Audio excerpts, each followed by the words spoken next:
brain rot, short attention spans, click away after 5 seconds. These are the things I cannot control. You cannot control your audience. You may hook, line, and sinker with the thumbnail and the title and get them to click. But can you make them stay? It is up to you to learn how to do this. And if you're one of the few who click on a small YouTube channel, thank you for your curiosity, your contributions, and shining light on me. Welcome to my life as a small YouTube content creator.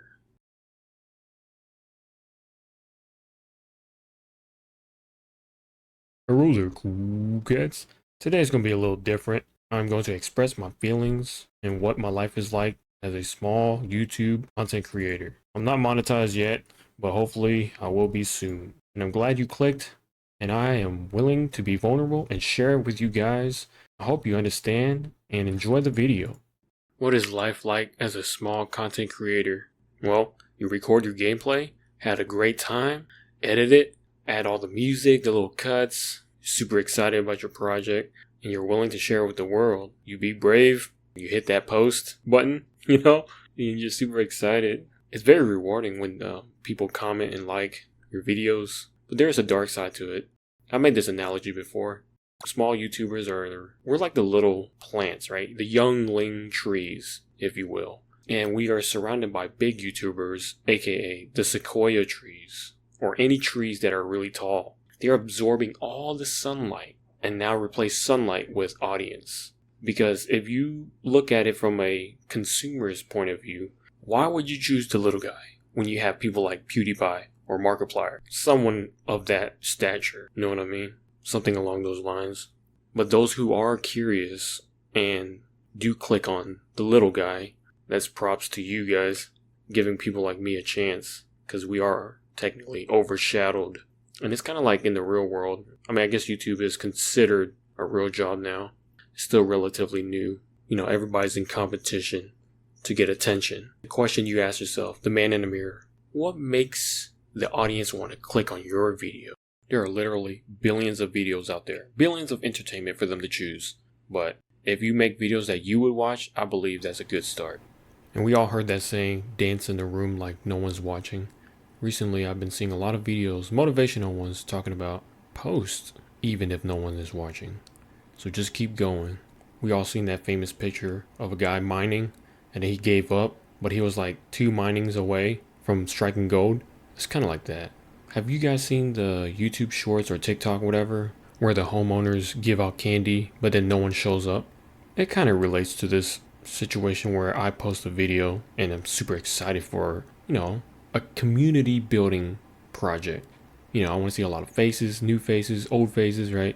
Comments, likes, an audience, right? A group of people who enjoys my stuff. I can only do so much, right? I'm not saying I'm a diamond in the rough, but I would like to say I create pretty decent content that just hasn't reached the right people.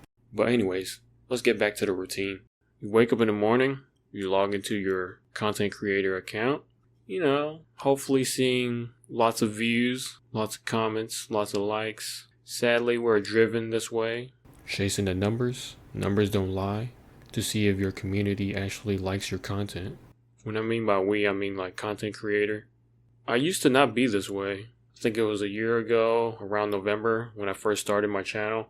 I was posting a bunch of Final Paradox, and that was like just pure fun. I didn't even care about growing my channel. I had like 3 or 4 views each video, and I posted daily.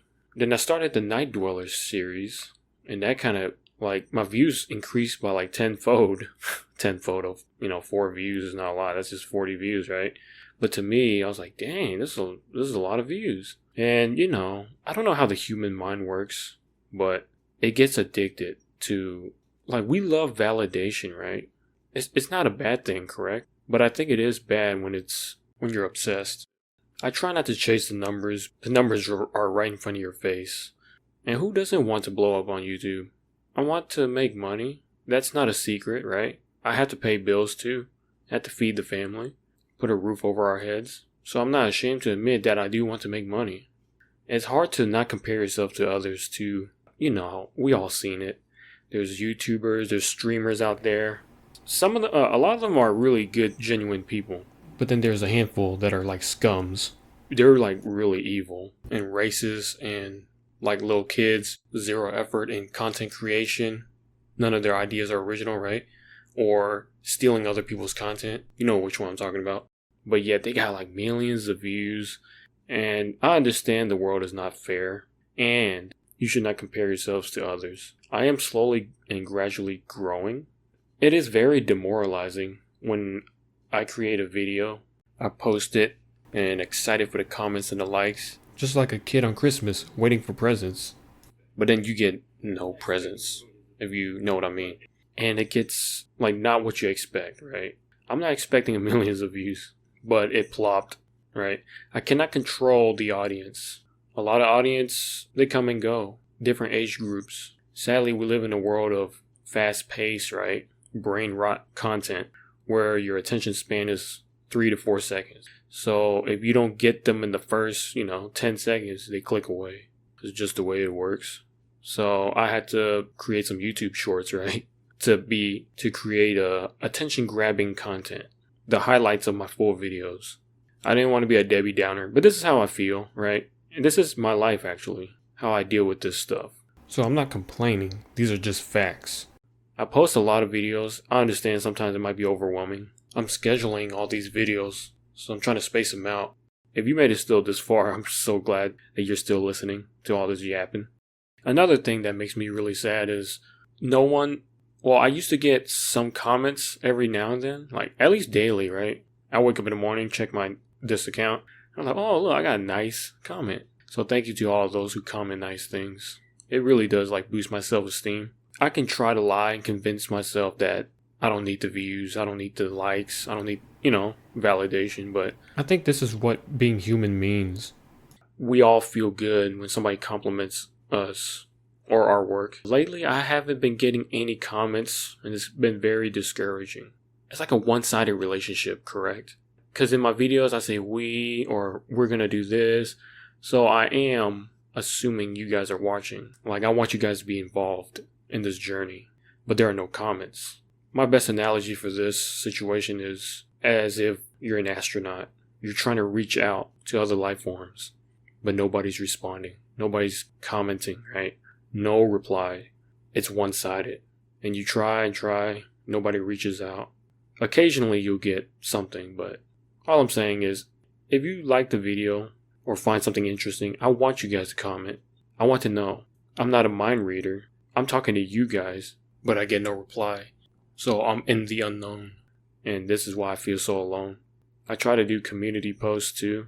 Some of you guys do interact, which I'm glad. I am truly grateful to all of you who have subscribed, comment really nice things. I hope there's more of you out there that can vibe with me, understand me. I want to hear more about your opinions. I'm just glad you guys are here. It boosts my self-esteem, makes me feel good. It lets me know that someone is actually out there watching. One of my favorite podcasts out there is the Imp and Skiz podcast. I don't know if you guys know what that is, but when they had the guest Lizzie, LD Shadow Lady, very big YouTuber, she was talking about her early days on YouTube, and it really inspired me, made me really happy, because I can relate. I hope some of you guys can relate too. She says she doesn't even care. She just kept posting videos. She didn't care if she was getting 5 views. She was like, woohoo, 5 people are watching. And that's a good attitude to have. So I'm going to keep going at it, not trying to be so down.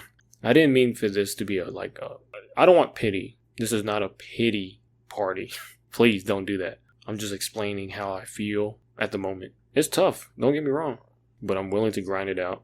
Another thing that an Imp and Skiz podcast, Impulse, one of the guys, he was explaining, if you have 100 views, try to envision 100 people present with you. That's pretty impressive, right? Because an average high school classroom is 30 kids? I think that's a lot. But 100? Yeah. Now you change your perspective. So I'm going to try to stay positive. I had to let this all out. Thank you for listening. I really mean that. Well, you guys have a good rest of your weekend, month, life, everything. Went well. Cool, guys. That's the end of the episode. Thank you and goodbye.